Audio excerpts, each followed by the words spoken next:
Good morning students, welcome in the class 8। जैसे कि आप देख पा रहे हैं, आज हम लोग शुरू करने जा रहे हैं हमारा इतिहास नव नागरिक शास्त्र कक्षा 8वीं का पार्ट 2 यूरोप और भारत। यूरोप और भारत में अभी तक हमने इसके पहले वीडियो में साम्राज्यवाद और बंगाल के ब्रिटिश ईस्ट कंपनी की सत्ता की नींव कैसे रखी, ये भाग देखा।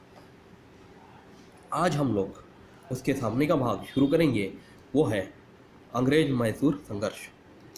अब मैं ये बात आपको बताना चाहता हूँ कि अंग्रेज़ और मैसूर इनके बीच में जो संघर्ष हुआ, इसकी जानकारी आपको इस भाग द्वारा, इस वीडियो द्वारा आपको बताई जाएगी।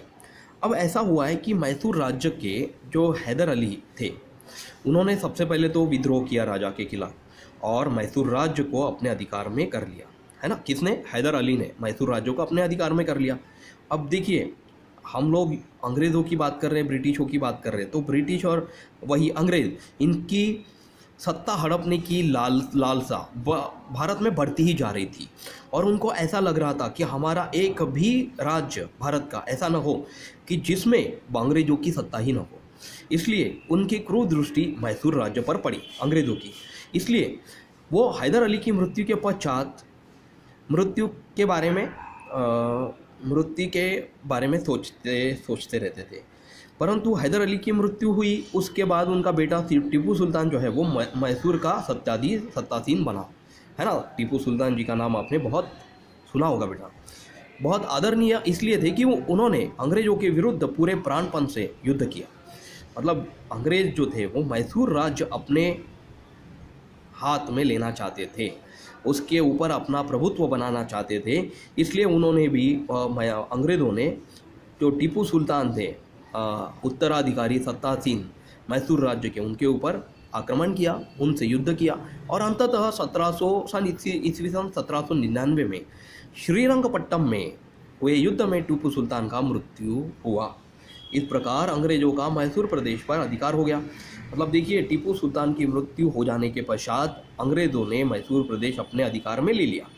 ठीक है, इस तरह से अंग्रेज़ और मैसूर संघर्ष खत्म हुआ, यहाँ पे जीत भी अंग्रेज़ों की हुई।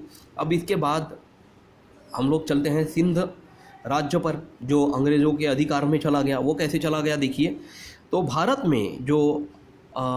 में जो अपनी सत्ता को सुरक्षित करने हेतु अंग्रेज पश्चिमोत्तर सीमा की ओर बढ़े। पश्चिम भाग जो है भारत का, है ना, वो सीमा की तरफ भारत की वो सीमा की तरफ अंग्रेज़ों की कुदृष्टि पड़ी।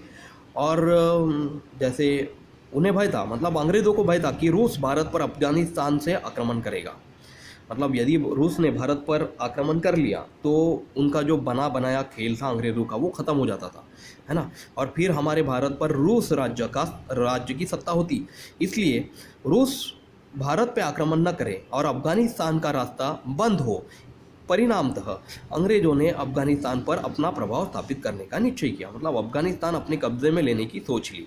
अफगानिस्तान में जाने वाले मार्ग सिंध में से होकर जाते थे। अब सिंध और अफगानिस्तान और भारत, इसके बीच में जो सिंध राज्य था वो आता था। तो सबसे पहले अगर अफगानिस्तान पर अंग्रेज़ों को अपना प्रभाव स्थापित करना है तो सिंध राज्य को अपनी ओर करना पड़ेगा।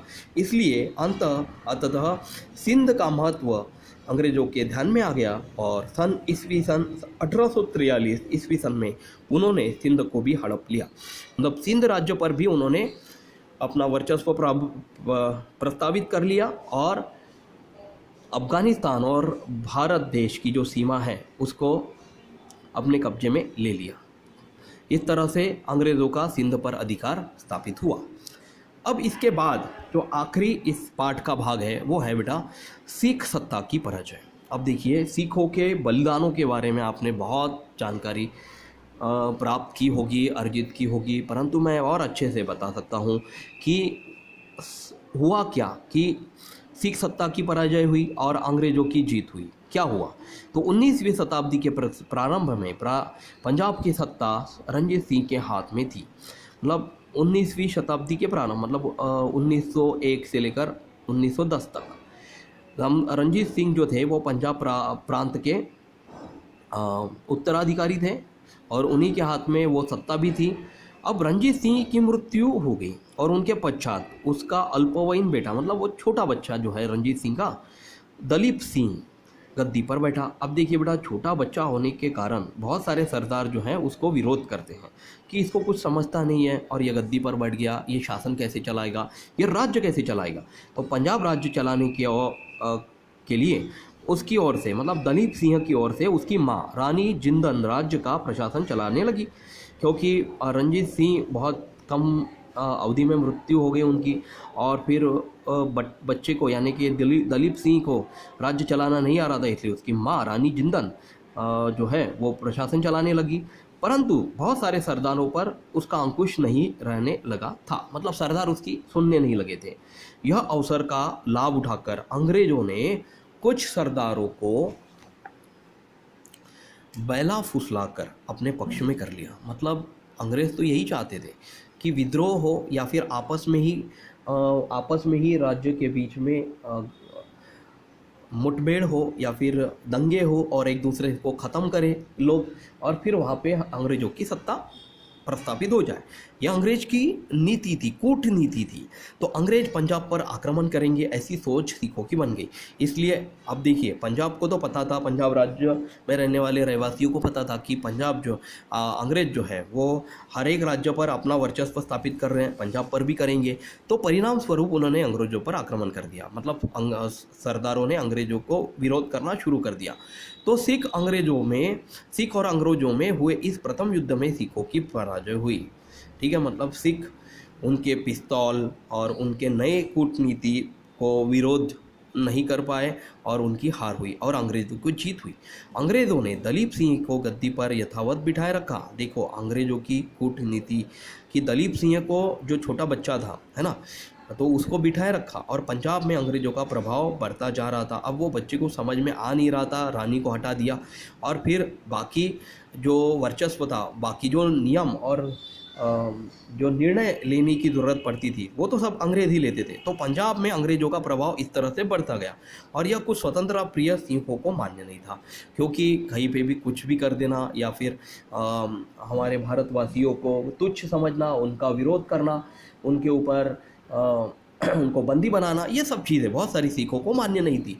और मुल्तान का अधिकार मूलराज ने अंग्रेजों के मुल्तान का अधिकारी मूलराज ने अंग्रेजों के विरुद्ध विद्रोह किया। इस वजह से सिखों का एक अधिकारी था मूलराज, उन्होंने अंग्रेजों के विरुद्ध विद्रोह कर लिया बेटा। अब इस युद्ध में हजारों सिख सैनिक उतर आए। बहुत सारे सिख सैनिकों ने इस दूसरे युद्ध का विरोध किया जो कि अंग्रेजों के खिलाफ मूलराज अधिकारी ने छेड़ा था। इस दूसरे युद्ध में भी सिख पराजित हुए। अब इस दूसरे युद्ध में क्या हुआ कि सिखों की बेटा पराजय हुई और अंग्रेजों की जीत हुई। और सन 1849 ईस्वी सन में अंग्रेजों में पंजाब प्रदेश को अपने राज्य के साथ जोड़ लिया।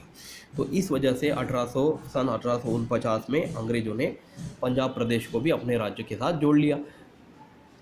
और फिर मराठों की सत्ता जो है भारत में एक महत्वपूर्ण और प्रबल सत्ता बनी।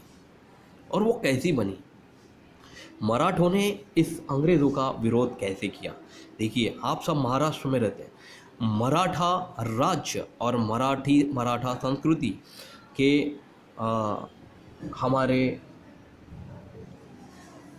पूजनीय श्री शिवाजी महाराज ने मराठों को कैसे पराजित किया और अंग्रेज़ों ने किस प्रकार भारत में अपनी सत्ता की नींव को सुदृढ़ बनाया, इसका अध्ययन हम अगले पाठ में ज़रूर करेंगे। तो अगले पाठ में जब भी हम लोग इसका नया वीडियो देखेंगे उसमें आपको अंग्रेजी सत्ता के परिणाम दिखने वाले हैं कि किस तरह से अंग्रेज़ और मराठा का गठन मतलब विरोध मतलब युद्ध हुआ अंग्रेज़ और मराठाओं में, किस तरह से उनका अंग्रेज़ों का विरोध किया गया। वो सब चीज़ें हम लोग अगले पाठ में ज़रूर देखेंगे। तब तक thank you class, take care, bye.